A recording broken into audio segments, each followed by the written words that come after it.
Olá, como vocês estão? Bem? Espero que muito bem. Aqui estou para o nosso encontro de hoje e o tema do nosso encontro de hoje é como estou reconstruindo meus muros. Estranho isso, né? Como estou reconstruindo meus muros? Bom, eu vou dissertar um pouquinho aqui sobre um episódio, uma situação que aconteceu com o povo judeu no passado, por ocasião de Neemias e Esdras, por ocasião da reconstrução dos muros de Jerusalém.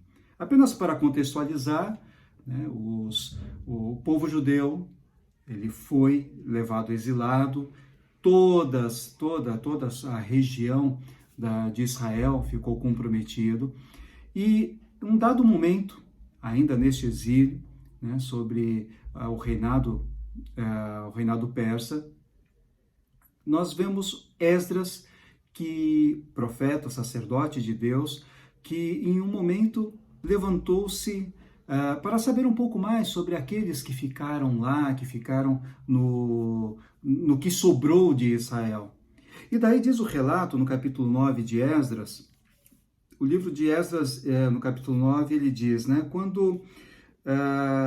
e eis que os líderes vieram dizer-me que todos os israelitas, eles e seus filhos se casaram com mulheres daqueles povos, se misturaram à descendência e começaram a adorar outros deuses.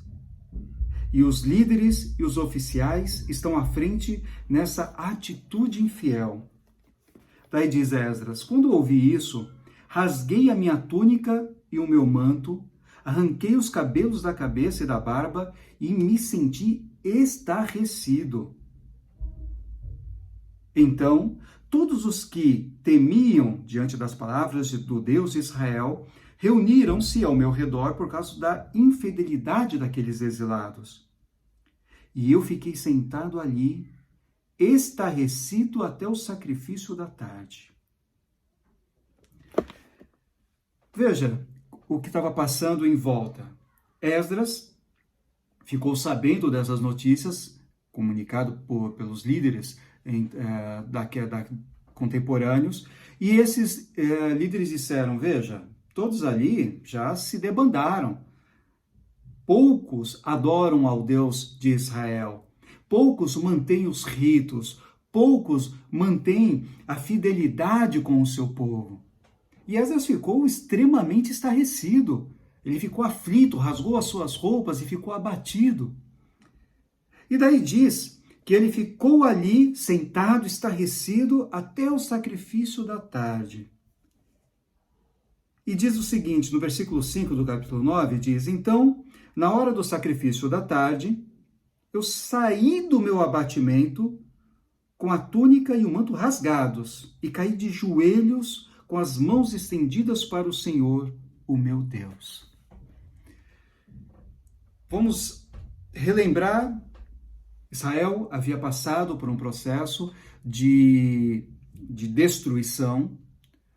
Os exilados misturaram-se aos outros povos, perdendo um pouco da sua identidade. Esdras ficou extremamente mal com tudo isso, ficou abalado, mas diz que após o sacrifício da tarde, ele saiu do seu abatimento e resolveu fazer o quê? Conversar com Deus, dobrar o seu joelho e orar a Deus. O momento de hoje que nós passamos tem um pouco disso, dessa desolação, dessa destruição. Afinal de contas, não estamos falando apenas do aspecto econômico, mas de toda a destruição, até mesmo emocional, pelo qual toda a humanidade está passando.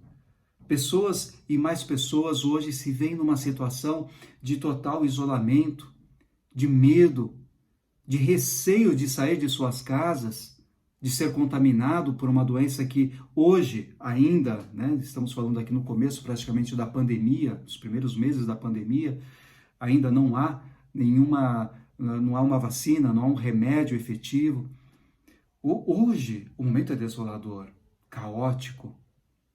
Alguns, inclusive, se assemelham esses nossos tempos a um meteoro, como se um grande meteoro tivesse caído aqui e hoje estamos juntando os cacos.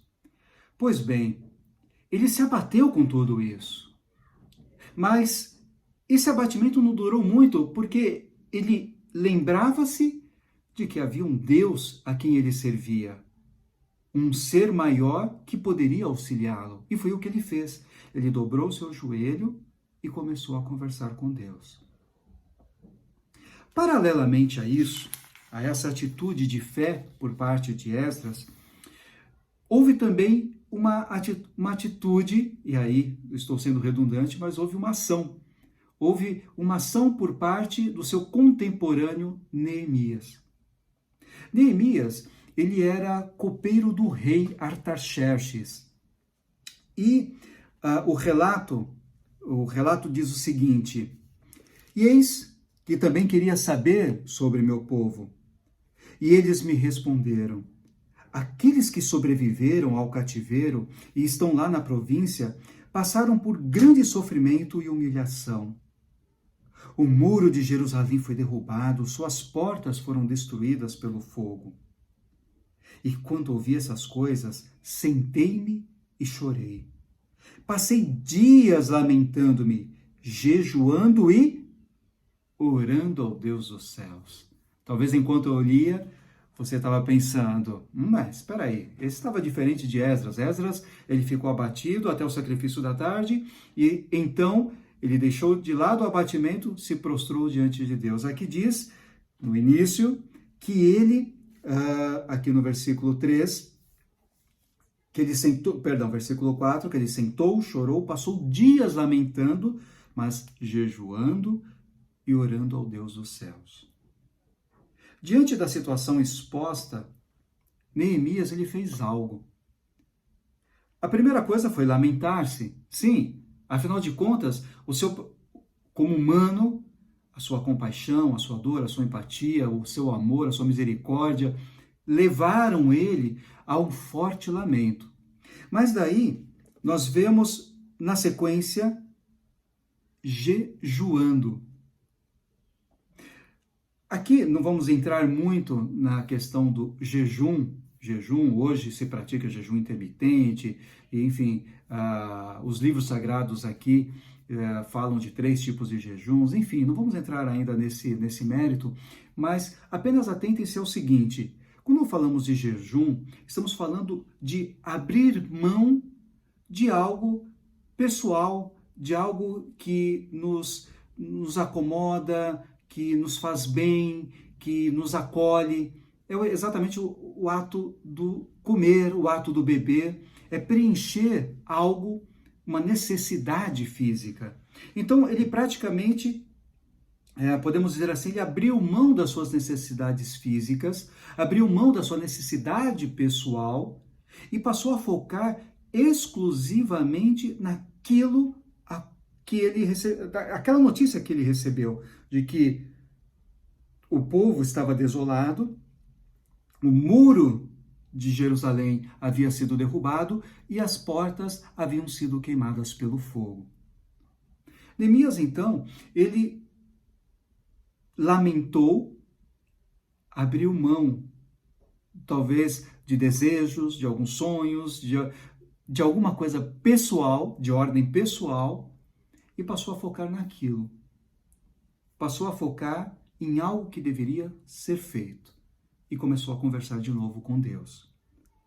Mas daí, a gente segue o relato dizendo, ele explica, nessa época eu era copeiro do rei, e no mês de Nisan, do 20º ano do rei Artaxerxes, lembrando, Nisan, mês de Nisan, é o mês do Pessah, ou da Páscoa judaica. Também depois falamos a respeito.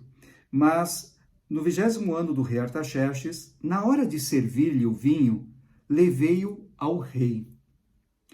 Nunca antes eu tinha estado triste na presença dele. Por isso o rei me perguntou: por que o seu rosto parece tão triste? Se você não está doente, essa tristeza só pode vir do coração. Vamos parar só um pouquinho aqui e eu quero aproveitar para fazer apenas uma ligação.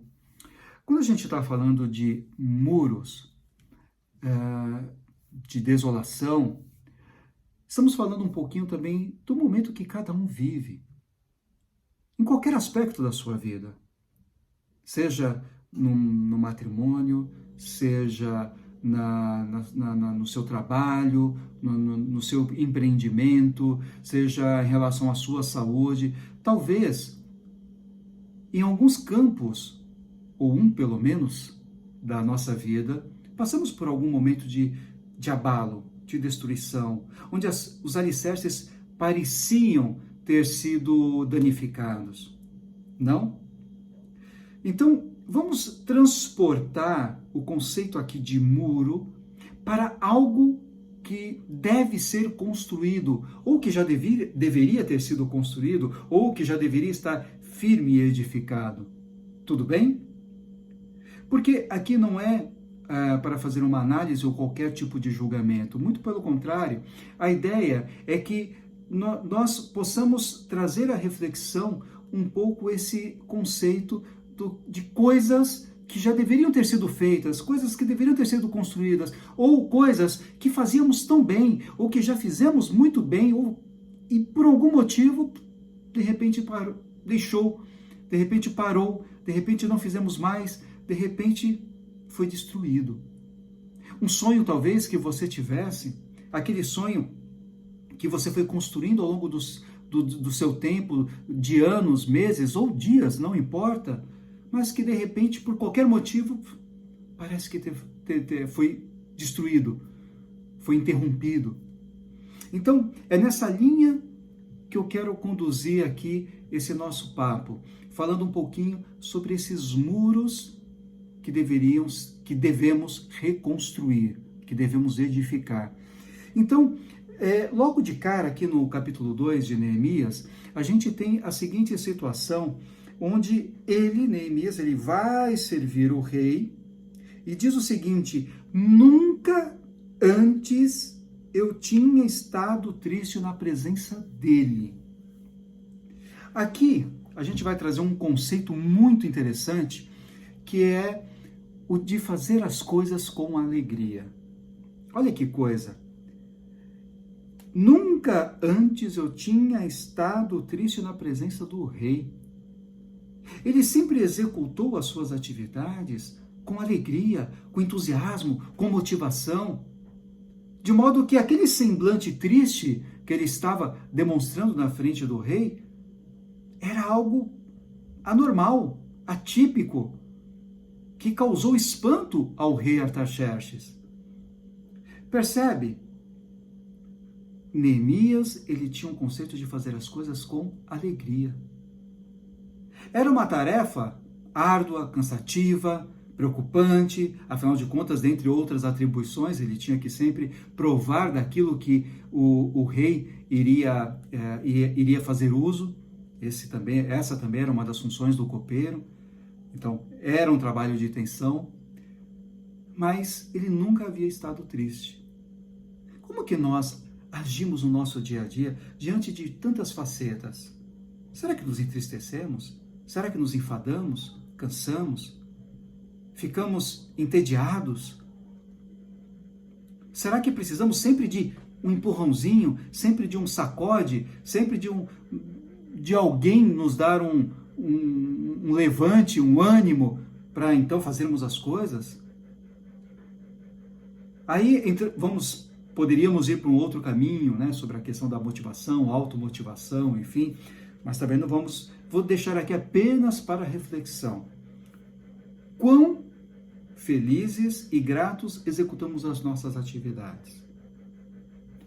Bom, dada essa situação, olha que interessante, ele diz: com muito medo eu disse ao rei. Com muito medo eu disse ao rei. Ou seja, ele ainda que seja um homem de fé, um servo adorador, ele demonstra também o seu lado humano, fraco, imperfeito, que lhe leva a ter medo. Leva ele a não sentir-se confortável de responder àquela pergunta do rei que acontece? Por que o seu rosto está tão triste? Essa tristeza só pode ser do coração. Ele ficou com medo. Havia nesse medo também um possível respeito à autoridade que ali estava à sua frente. Ele entendia muito bem a posição do rei. E por sua vez, ele tinha um certo temor. Aquele, não temor do medo, do pavor, mas de um reconhecimento da posição daquele rei. E daí diz o seguinte, que o rei viva para sempre. Como não estaria triste o meu rosto, se a cidade em que estão sepultados os meus pais está em ruínas e as suas portas foram destruídas pelo fogo? Veja só, olha que interessante. Ele, antes de mais nada, ele faz a saudação inicial ao rei, os cumprimentos ao rei, que o rei viva para sempre, e depois ele cita aquilo que estava lhe afligindo, aquilo que estava lhe fazendo mal. Daí segue o relato. O rei me disse então, o que você gostaria de pedir? Olha que coisa. O rei tinha confiança nele. Era um servo que sempre fez aquilo que ele sempre realizou as tarefas a que lhe foram atribuídas. Ele nunca deve ter falhado na condição de servo. E aí, o rei estende a mão e diz, o que você gostaria de pedir? Veja só, então, orei ao Deus dos céus e respondi ao rei. Quando a gente lê isso aqui, então, orei ao Deus dos céus e respondi ao rei, me vem um pouco algo como, Deus, me ajuda. Pum, e começou a falar para o rei. Isso me leva a crer que Neemias ele tinha temor a Deus, sim, mas tinha intimidade. Ele tinha uma certa intimidade com Deus. Entendia que a relação com Deus era contínua, não necessitava de uma realização ritualística, litúrgica, para que de se prostrar, de ir a um canto, ajoelhar-se para conversar com Deus. Ele não precisava disso. O fato de ele estar ali naquela condição de templo do Espírito já lhe dava exatamente essa rápida e perfeita conexão com o Altíssimo. Ele, portanto, disse, orei a Deus e respondi ao rei. Foi imediato, e respondeu ao rei, se for do agrado do rei, e se o seu servo puder contar com a sua benevolência, que o rei me deixe ir à cidade onde meus pais estão enterrados em Judá, para que eu possa reconstruí-la. Então, o rei, estando presente a rainha, sentada ao seu lado, perguntou-me, quanto tempo levará a viagem? Quando você voltará? Marquei um prazo com o rei e ele concordou que eu fosse. Olha que coisa. Aqui a gente tem muitos ensinamentos também. Mas vamos por partes, vamos tratar pegar um por um aqui. A primeira, ele diz ainda, diante de tudo isso, se for do agrado do rei e se o seu servo puder contar com a sua benevolência. Ele não foi com um discurso incisivo. Ele foi com um discurso de forma a mover o rei a pensar, a refletir e a agir com o seu coração. A sua argumentação, ela foi imbuída de sabedoria de forma a mexer com o subconsciente do rei. Muitas vezes na nossa vida nós necessitamos exatamente desse tipo de sabedoria, desse tipo de inteligência para conduzir determinadas situações. Num processo de negociação, num processo de acordo, de ajuste. Às vezes, ser incisivo e dizer, eu quero isso, isso e aquilo, pode levar a uma resposta negativa ou diferente daquela que você espera. Saber falar, saber conduzir uma determinada situação pode ser muito e muito importante para o bom resultado dela. Daí, outro tempo, né? Outra situação, ele fala, quanto tempo levará a viagem? Quando você voltará? Ele quis obter algumas informações a respeito do plano de Neemias.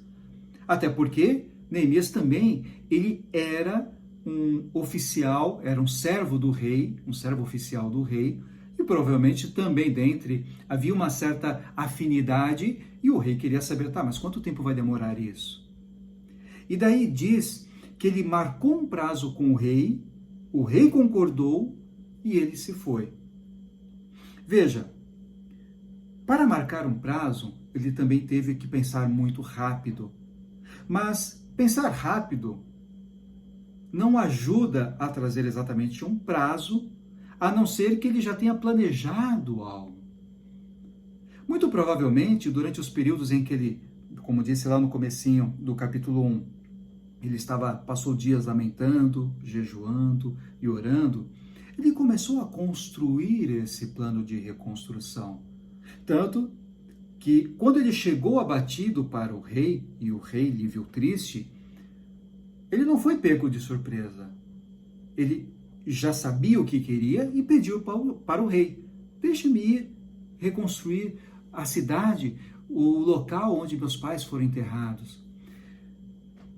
E aí ele estipulou um prazo, porque ele já tinha algo arquitetado em sua mente. Em alguns momentos da nossa vida também, somos postos à prova ou somos colocados à parede, somos questionados dentro de diversas coisas, ideias, projetos, negócios, enfim, em muitas situações da nossa vida. E a gente precisa ter tudo muito bem construído.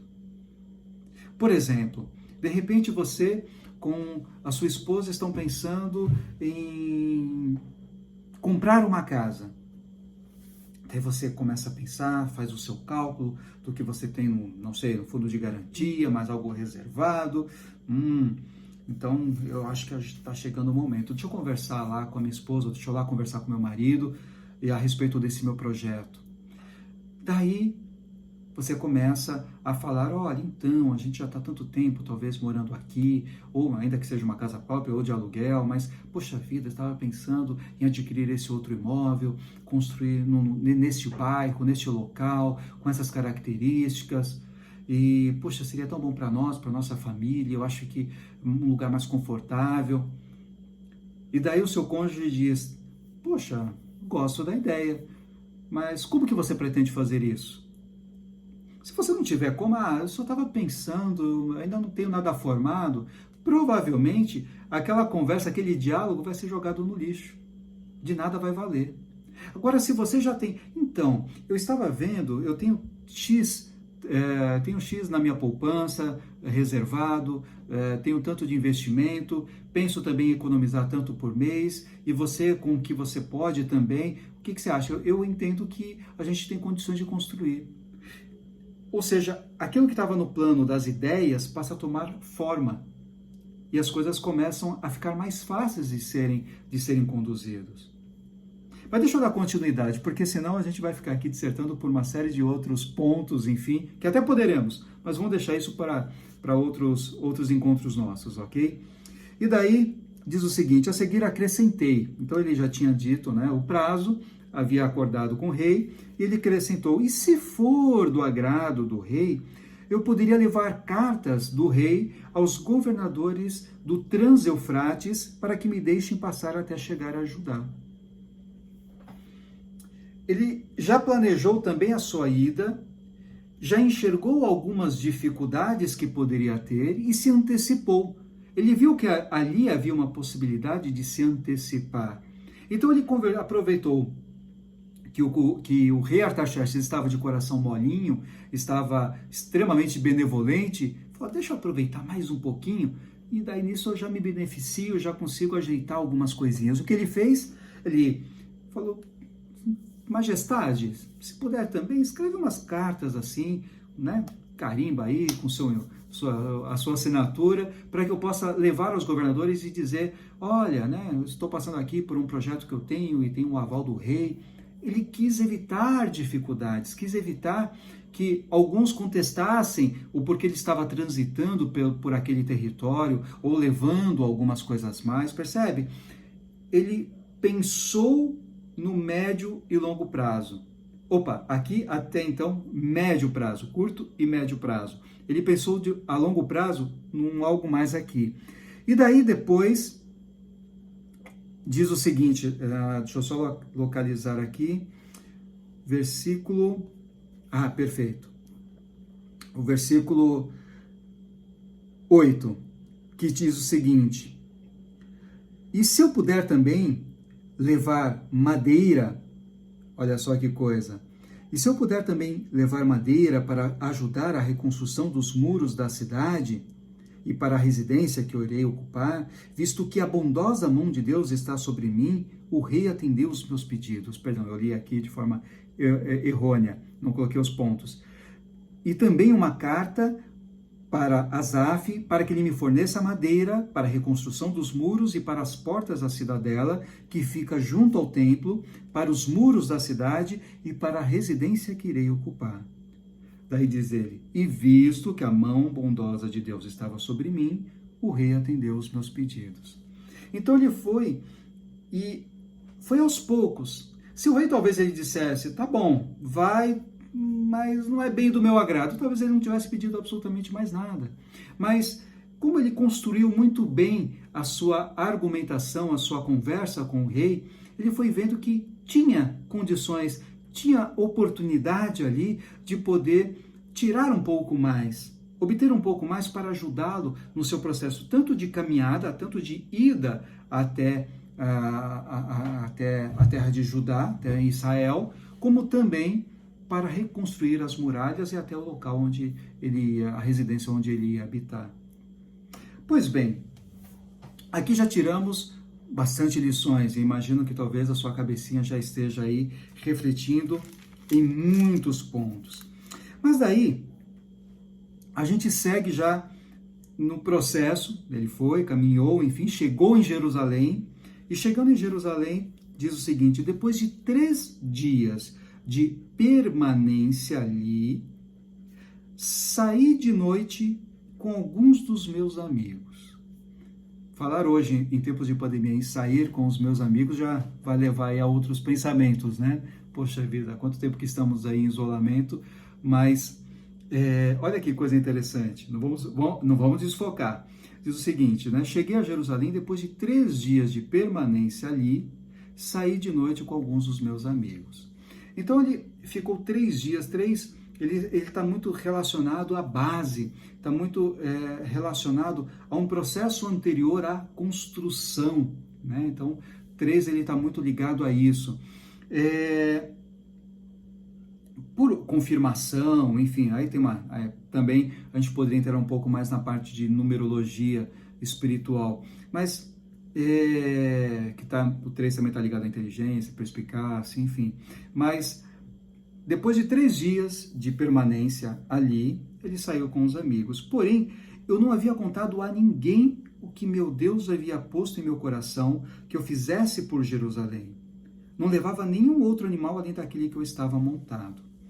Mas olha que coisa interessante, ele saiu com os amigos e diz, eu não havia contado a ninguém o que meu Deus havia posto em meu coração que eu fizesse por Jerusalém. Aí tem algo que, inclusive, eu já fui muito puxado na orelha por minha esposa, quando ela falava assim, eu tinha um projeto, eu tinha alguma coisa desse, já falou, não vai sair por aí falando, não abre a boca aberta, enfim. Na verdade, é um pouco disso mesmo que esse relato está trazendo. Quando você tem um projeto, tem um planejamento, tem algo, tem uma estratégia, não sai aí abrindo para todo mundo. Para Deus sim, mas para o mundo não. Né? Não é porque existe o ditado, né? Falando para Deus e o mundo, mas guarde um pouco para si. Ou, no máximo, abra-se com uma pessoa que você entende que, além de você poder confiar muito, ela pode também te ajudar nesse processo, a construir melhor, a fazer uma análise crítica, a verificar se realmente tem base, tem sustentação esse teu projeto. Ah, mas não vai sair falando para todo mundo. Olha, eu tô com uma ideia maravilhosa. Caramba, tô com algo aqui que é fantástico. Acho que vai estourar, vai dar muito certo. Não faça isso. Não faça isso. Porque, dentre outras coisas, a gente tem que lembrar que o universo ele é composto de diversos tipos de pessoas, diversos tipos de espíritos e, por sua vez, formas diferentes de recepcionar isso. Às vezes você, na tua boa vontade e querendo dividir algo tão bacana que está acontecendo contigo, você vai lá e fala, olha, tem isso aqui, eu estou com esse pensamento, acho que isso aqui vai dar muito certo, vou ganhar muito dinheiro, ou vai dar... Enfim, você está ali com aquela... totalmente tomado por aquele desejo de fazer acontecer, por aquele eureka que você está carregando dentro de si, e de repente quem está te ouvindo está falando, vai dar nada, vai dar certo nada, vixe, mais uma coisa aí que está furada, ixi, isso aí não tem nada a ver. Às vezes ele pode até verbalizar, tá? Mas não precisa nem verbalizar, só o fato às vezes de lançar um pensamento como esse, ou até um pensamento ruim, como, caramba, por que eu não tive essa ideia antes? Ah, não é possível, isso aí tem que ficar para mim. Como que ele pode... Não, eu tenho que sair na frente. Até isso.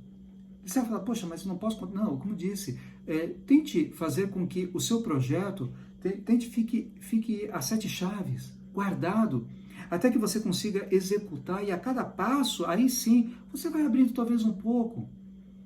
Mas não saia aí falando para Deus e o mundo. Ou, para Deus sim, para o mundo não, ok? Daí diz o seguinte... E daí, ele subiu o vale, continuou examinando o muro, então estava no processo ainda de análise de terreno, de ver como que as coisas estavam, qual o grau de destruição de cada parte do muro, das portas e tudo mais, enfim. E daí, diz assim, os oficiais, isso já no versículo 16, os oficiais não sabiam aonde eu tinha ido ou o que eu estava fazendo, pois até então eu não tinha dito nada aos judeus, aos sacerdotes, aos nobres, aos oficiais e aos outros que iriam realizar a obra. Olha que coisa. Todo mundo ali na curiosidade falou, mas o que acontece? O que ele está fazendo? Ele está dando umas voltas, indo para lá, indo para cá, e analisa uma coisa, analisa a outra. O que está acontecendo? E ele, calado, não falou nada com ninguém. Porque ele entendia que também, antes de falar, pessoal, venho aqui para ajudar-lhes a reconstruir os muros com o aval do nosso rei Artaxerxes. Antes de falar qualquer coisa nesse sentido, ele foi examinar o terreno, ver o que precisava ser feito para que pudesse conduzir todo o processo de reconstrução da melhor forma possível. Quanto tempo você passa examinando os teus projetos? Quanto tempo você passa avaliando as circunstâncias? Ou você é simplesmente daqueles que se lança, se joga?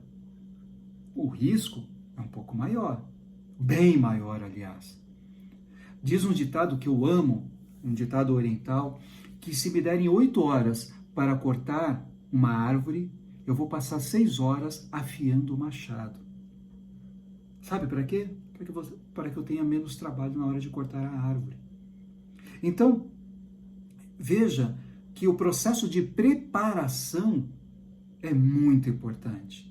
Não é simplesmente sair e já realizando, e já falando, e já comunicando, e já fazendo. Não.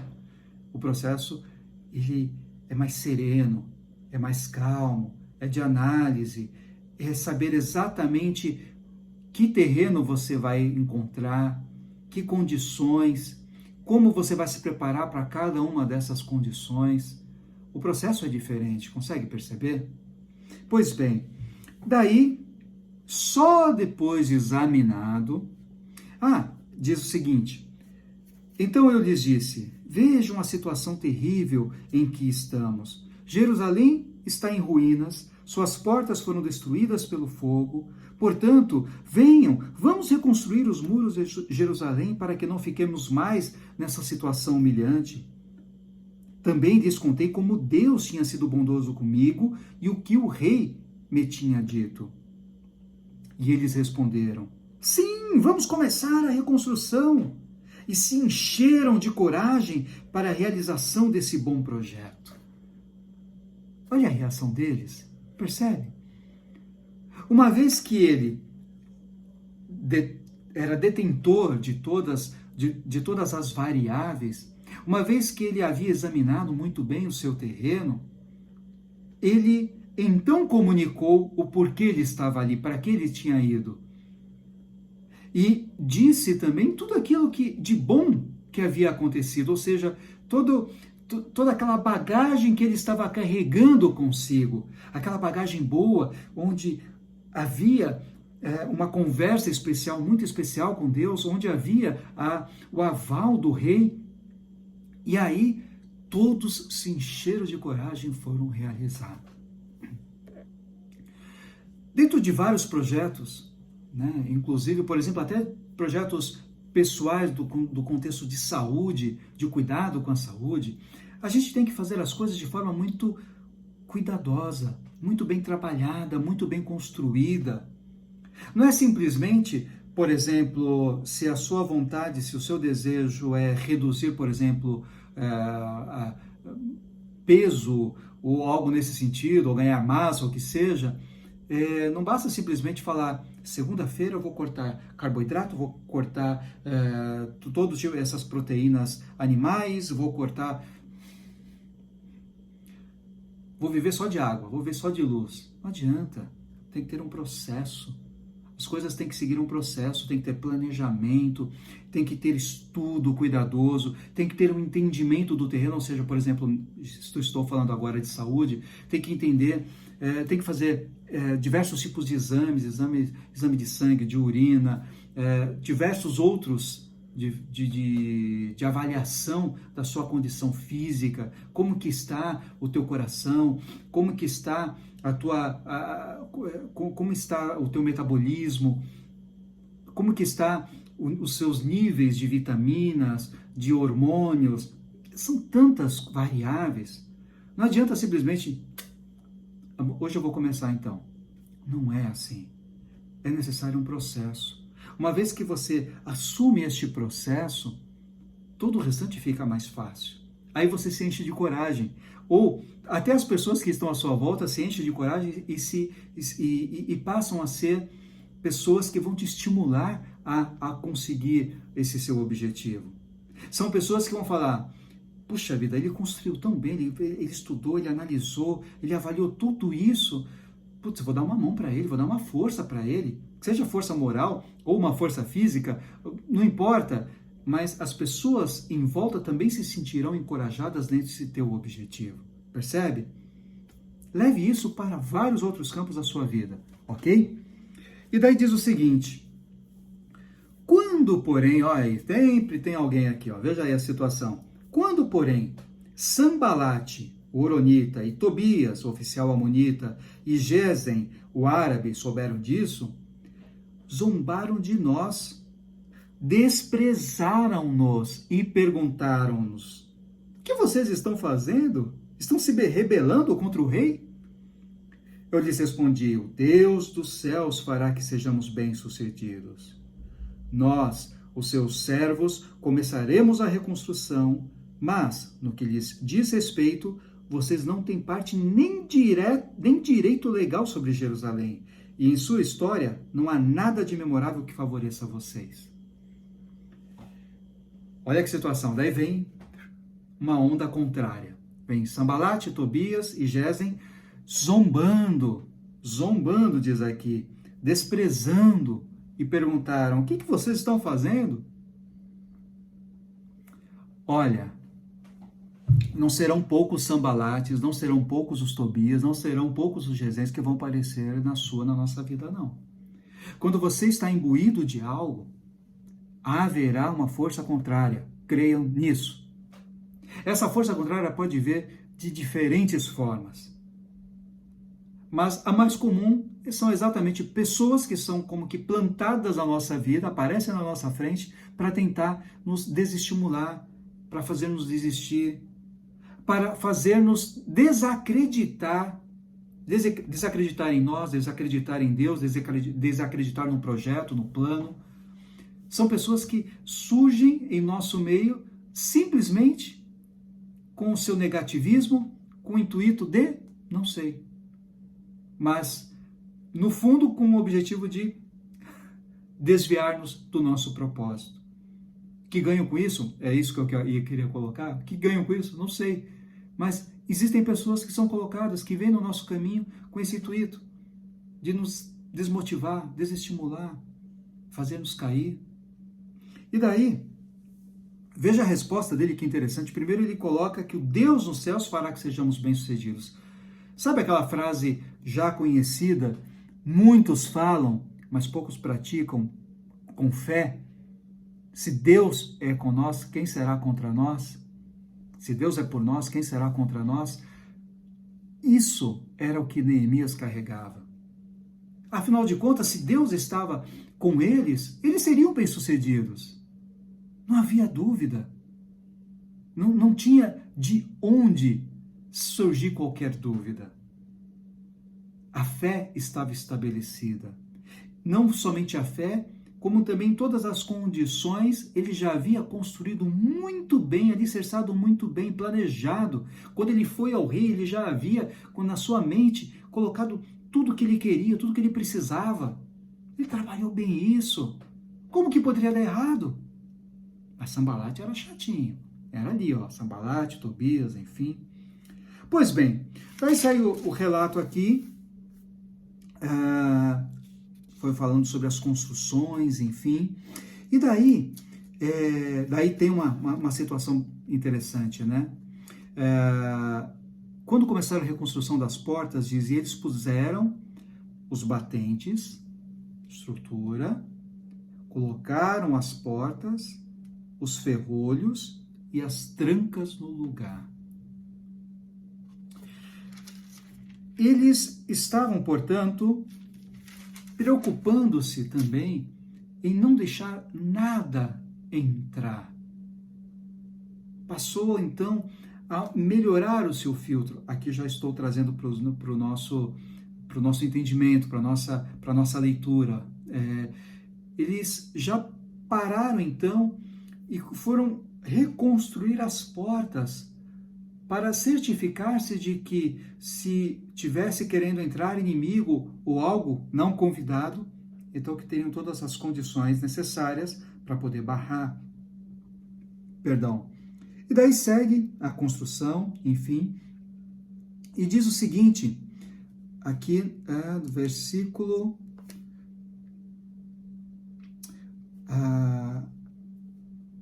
aqui no versículo 8 do capítulo 3, que diz, né? Um dos ourives, Uziel, fez os reparos do trecho seguinte.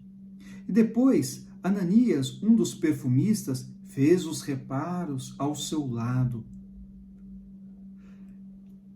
Por que eu estou trazendo esse parágrafo falando apenas de um ourives e depois de um outro perfumista que também estava reconstruindo o muro? Eu estou querendo colocar que eles não eram especialistas, mas estavam fazendo. Eles não eram especialistas em construir. Um era especialista na arte de construir coisas pequenas, delicadas, joias. Outro na arte de harmonizar aromas, de fazer alquimia. Bem, de repente eles estavam ali sendo colocados para construir muros e o estavam fazendo. Algumas vezes a gente não precisa necessariamente de especialização. A gente precisa de estímulo, objetivo, força, coragem, determinação e uma boa orientação. Afinal de contas, eles estavam sendo orientados por Neemias, que também, ele era copeiro, mas ele se tornou responsável por toda esta obra de reconstrução, uma vez que ele se preparou. Ele também não era um especialista nisso, mas veja que essas condições, né, você ter um objetivo, de você ter aí uma determinação, você ter um foco e ter uma boa orientação, pode levar a resultados fantásticos. Coloque isso na cabecinha. Nem sempre precisa de especialização. Eu já vi pessoas com uma formação diferente, engenheiros conduzindo empresas maravilhosamente bem. Ah, mas isso não deveria ser, de repente, para alguém do campo de administração, finanças ou... Não. Veja, a especialização, ela norteia, ela te dá condições, ela te dá insumos para poder executar muito bem uma determinada atividade. Mas ela não é uma condição exata. Ela não necessita exatamente existir para que você execute bem essa tua tarefa. Você não precisa ser um excelente chef de cozinha para ter um excelente restaurante, um bem-sucedido restaurante. Não necessariamente. Percebe? Pois bem, depois temos aqui todo um processo de reconstrução e diz que eles foram reconstruindo e colocando portas, ferrolhos, trancas, repararam 450 metros do muro até a outra porta, que foi reparada por Malquias.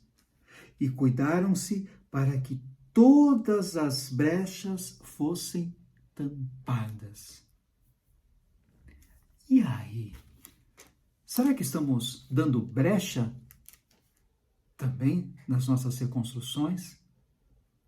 Se você sabe que tem uma determinada fraqueza, uma determinada dificuldade, ou que algo lhe tenta, você vai ficar dando brecha?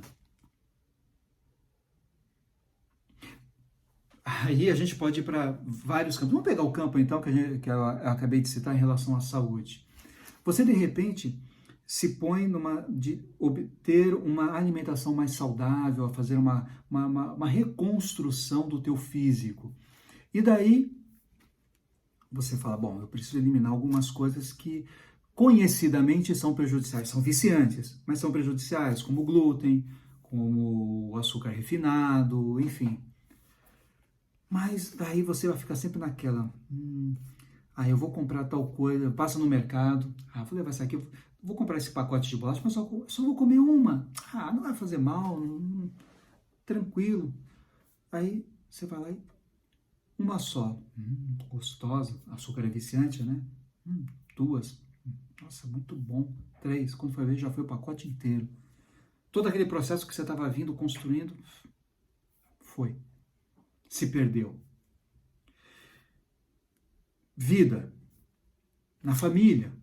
Então, você, de repente, é uma pessoa que gasta compulsivamente. Daí você fala, não, agora eu vou fazer o seguinte, nem vou levar mais cartão comigo, eu vou carregar apenas um tanto em dinheiro no meu bolso, exatamente para evitar essa situação de ver alguma coisa, que me chame a atenção, vou lá e gasto, pronto. O meu consumismo vai assumir, então vou fazer isso, perfeito. Aí você se mantém 1 semana, 2 semanas, 3 semanas, uau! E você está vendo lá que o dinheirinho na conta está sendo guardado, você está conseguindo manter. Daí você fala, puxa vida, vou colocar de novo esse cartão na carteira. E às vezes você não está ainda preparado, foi muito pouco tempo, você passou 1 mês talvez nessa condição e você já se acha o dono de si. Vou colocar esse cartão aqui. Nunca se sabe também, puxa vida. Aí você começa a vir com desculpa, né? É tão ruim ficar usando dinheiro, pegar aquelas notas, tudo, troco, moeda, cai e tal. Então eu vou levar o cartão. Começa a levar o cartão. O que acontece? Você passa na primeira loja e fala, caramba, essa promoção, uau, nossa, e 3 vezes sem juros, vou comprar. Pronto, começa, daí você deu vazão. Tudo aquilo que você havia construído, de repente, é destruído. Dá para a gente ir para vários cantos, para vários campos, mas cuidado com as brechas. Não adianta nada ter muralhas erguidas se ali tem buracos, tem frestas de que façam com que pessoas possam ver ou que algumas coisas possam adentrar.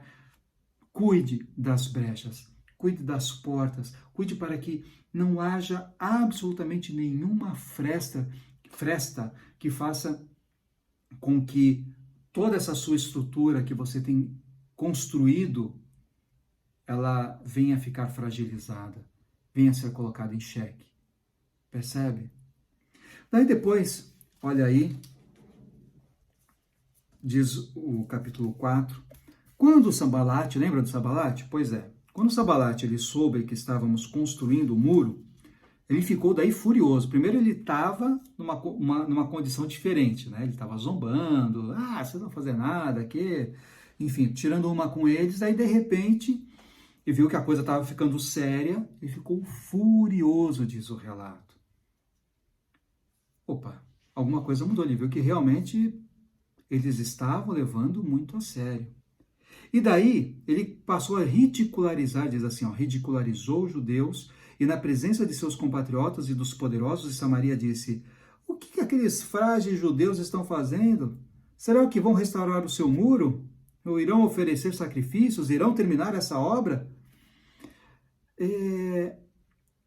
Aí ele já começou a fazer alguns outros ataques, até de ordem moral, ele passou a ridicularizar. Sabe quando você está executando muito bem algo, mas alguém fala, duvido, te conheço de outros carnavais, sei que você não vai conseguir. Você sempre vem com essa conversinha, tá, conta outra, tá, quero ver até quando que vai durar isso. Todos esses aí são sambalates que são colocados na nossa vida. São pessoas que são colocadas para tentar nos desmoralizar, para tentar nos enfraquecer, tentando nos fazer enxergar os nossos defeitos que a gente tentou ali não esconder, mas guardá-los, deixar bem guardadinho. E a gente, simplesmente eles vem esses sambalates querendo extrair isso. Fala, imagina que vocês vão conseguir, você é frágil. Você não, nunca. Quantos sambalates podem ter surgido ou estão aí à nossa volta, não? Mas daí diz o seguinte,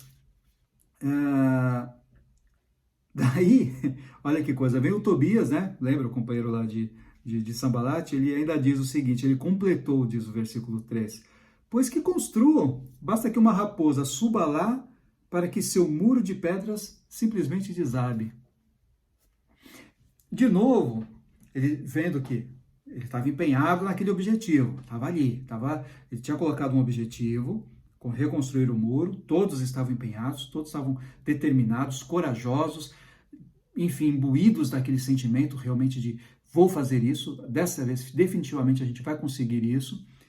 E daí, Tobias, ele já fala, termine, pode fazer isso daí, isso não vai durar muito não. Quantas vezes você já ouviu algo parecido? Nossa, você está estudando muito, quero ver até onde vai. Ixi, já vi tudo, isso aí não dura 6 meses, você nunca consegue terminar um curso. E você entrou nessa dieta? Primeiro aniversário eu quero ver, você já está saindo fora. O quê? Está juntando dinheiro para comprar um imóvel? Duvido. Primeiro carro que você vê aí, zerinho pintando, você já vai lá e compra. Você vai... Quê? Você namorando? Não duvido nada, não dura nada. Não dou 2 meses para isso. Casar? Você está falando em casar? Você tá de brincadeira comigo. Você vai desistir antes de entrar ali, antes de subir no altar. Ter filhos? Já? Vocês vão ver o que vai ser. E por aí vai. Quantos Sambalates, quantos Tobias nós encontramos em nossas vidas. Estou vendo aqui que a gente já está avançando bastante, já estamos a 50 e poucos minutos, mas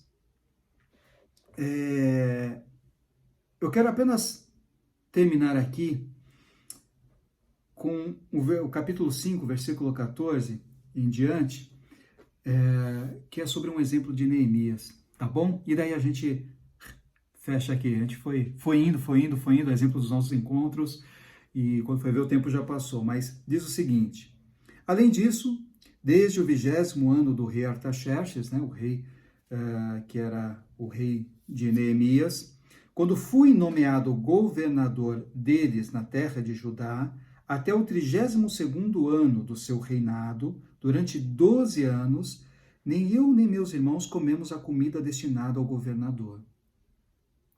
Mas os governantes anteriores, aqueles que me precederam, puseram peso sobre o povo e tomavam deles 480 gramas de prata, além de comida e vinho, enfim. Ao contrário, eu mesmo me dediquei ao trabalho neste muro. Todos os meus homens de confiança foram reunidos ali para trabalho e não compramos nenhum pedaço de terra.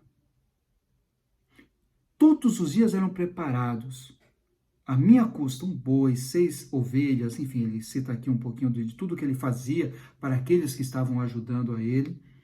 E diz o seguinte: apesar de tudo isso, jamais exigia comida destinada ao governador, pois eram demasiadas as exigências que pesavam sobre o povo.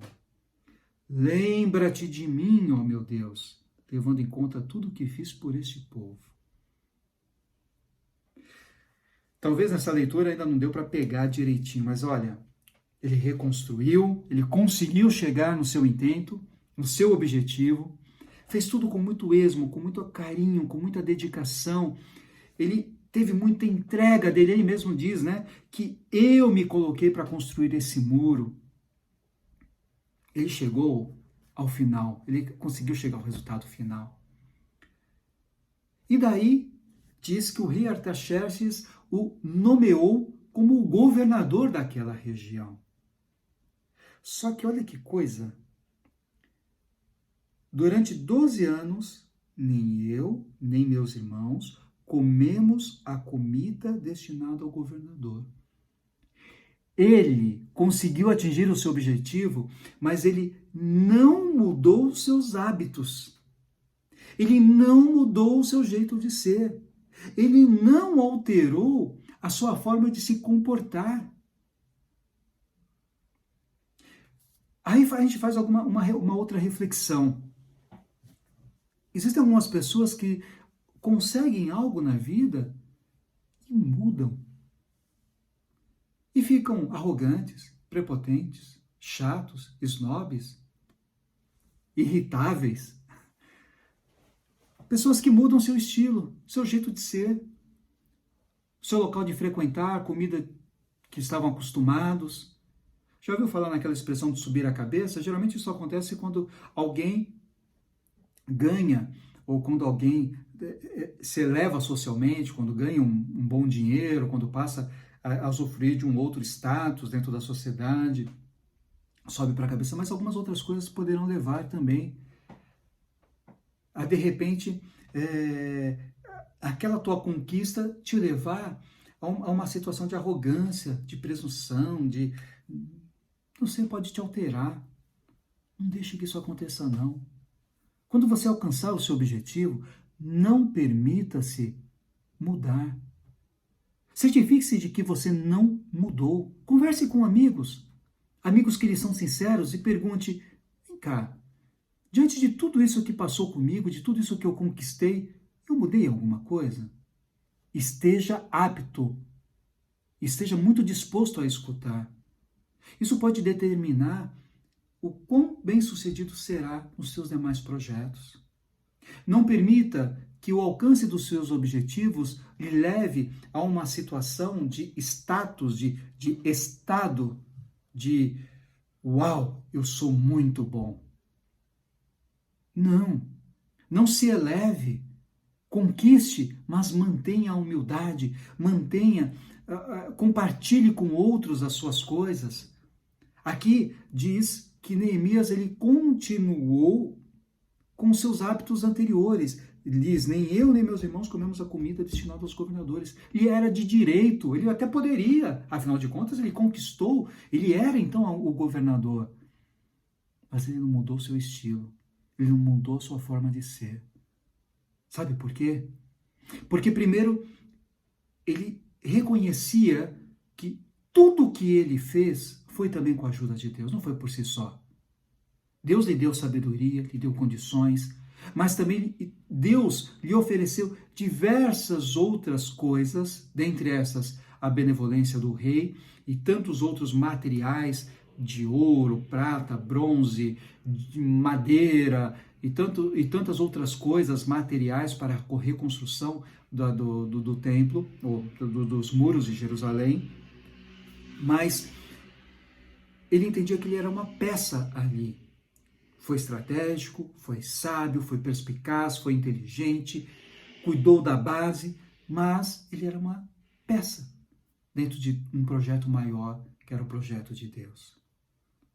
Nesse sentido, eu faço apenas aqui, eu vou fazer uma leitura do Bhagavad Gita, livro hindu, que ele diz o seguinte, falando sobre o yogin, né? Yogin é aquele que busca a iluminação.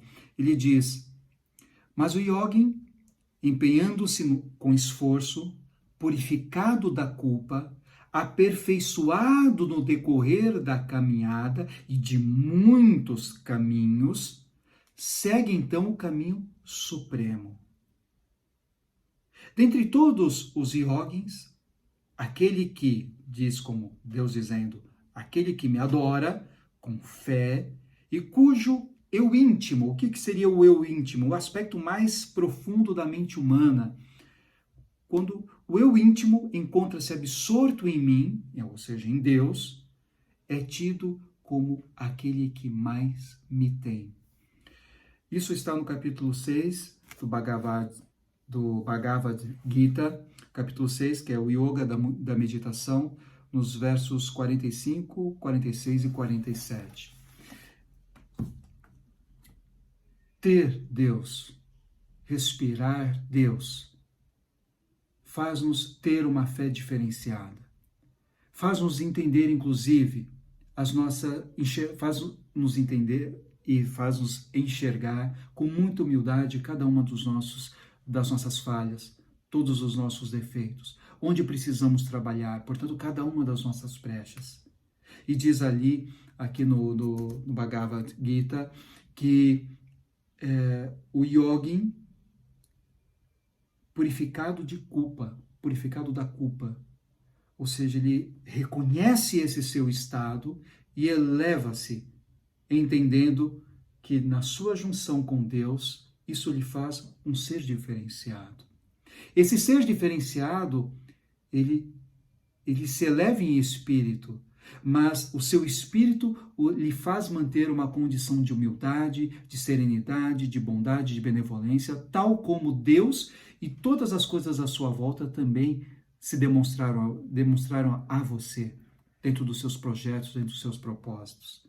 Então, estamos falando aqui de um processo de também transferir ao mundo a bondade que você recebeu, de dar aos outros aquilo também de bom que você ganhou. É um processo de continuidade e de perpetuidade. Portanto, dentro da mensagem de hoje, de como você está reconstruindo os seus muros, pare e reflita um pouquinho sobre cada um dos seus muros, cada um dos seus objetivos de vida, cada uma das construções que você está fazendo, que você fez e parou, que você está então agora imbuído de querer fazer e efetivamente terminar. Leve em consideração grande parte desses ensinos muito sábios do livro de Neemias, que também e do livro que precede de Esdras, Esdra é em hebraico. Carregue consigo isso, reflita muito. Veja talvez esse vídeo 2, 3 vezes e vá captando as mensagens que aqui eu fui soltando através desse nosso encontro. E, obviamente, se você tiver qualquer dúvida, se quiser também alguma orientação adicional, fique muito à vontade de entrar em contato comigo, através de e-mail, através de celular, enfim, como você achar através do nosso site www.veronismo.tel.br, se bem que não precisa mais digitar www, né? Então seria apenas veronismo.tel.br. Fique muito à vontade, estou aqui extremamente à disposição, com o objetivo de que você sempre cresça, se expanda e evolua. Que o grande Eu Sou, o nosso Deus Altíssimo, seja contigo e ainda mais em ti, hoje e em todos os dias de tua vida. Um grande beijo. Tchau.